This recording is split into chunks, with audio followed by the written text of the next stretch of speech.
Alright, so I wanted to do a quick tutorial today over chainmail. Now, the chainmail that I am going to be creating is for, again, a armor kind of replica in order to test the lethality of bows. I'm using, I believe this is a 16 to 18 gauge wire. It's just a simple rebar binding wire. I'm using a 3/16 inch bar to wrap my coils around, and I'm just going to use a simple wire cutters to cut everything out, and I'm going to be using the 4-in-1 technique. You have a central ring, and you'll have 4 rings attached to that ring, and then you just continue that line. I'm going to try and make a 8-inch by 8-inch or 12-inch by 12-inch square of this in order to test its effectiveness. Alright, and so the first part of that is just going to simply be cutting a length of this wire, cutting it. And what you're going to want to do is you're going to want to start. Actually, let me fix the camera angle here a little bit. So, you're going to be starting by holding down the wire and then attempting to just get the first loop started in order to give it a firm foundation. Okay, so the next step is cutting this.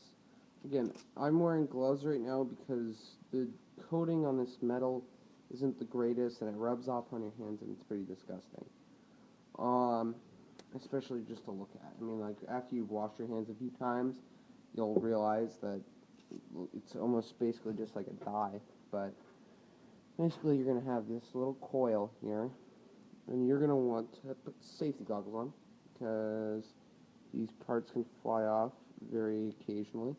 And what you're going to do is you're just going to start by clipping off the bad ends here. Just clip these off here. Yes, these gloves have holes in them. No, I don't really care. Okay. That would make it clear. Okay. Now, what we have here is just the little spirally bit here. And you're just going to want to keep these over a little cup here. You cut these rings off one by one until you have a substantial bit of them, just so that you have enough you can start adding links or starting links. Alright, so I have some of the wires as they're meant to be. Pick one up for you. Alright, so the first wire will be a wire. Let's see if I can get that actually to focus. Apparently not. So, will it focus? Apparently not. So this wire is open. It's split here in order to accept the other rings. Now the other rings have been closed up here. Still a small gap, but for the most part they've been closed up to prevent them from slipping off. And the idea here is to slip 4 of these rings onto one of the open rings, and then you close the open ring. And hopefully I can close it.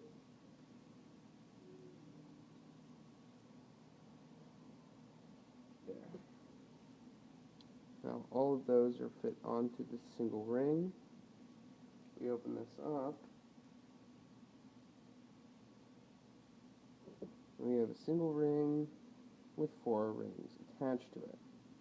Now this is the beginning of the 4 here in 1. Alright, and the next step is adding other links, which I'll show you here in a second. Alright, so the way that you're going to add more links to it is you're going to get another open ring here, and you're going to have two closed rings here, like this. You're going to feed these open rings again, or these closed rings again onto the open ring, but you're not going to close the open ring. Instead, it's a little bit trickier here, but you're going to have this link here and set up so that two of them go under the main ring, and then two of them go under.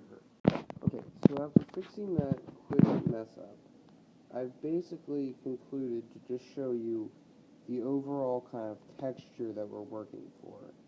This is the basic idea. You're going to have the loop so that it goes up on one side and below on the other side, and then it's going to continue this way, and then you're going to continue it up that way. That's the basic idea.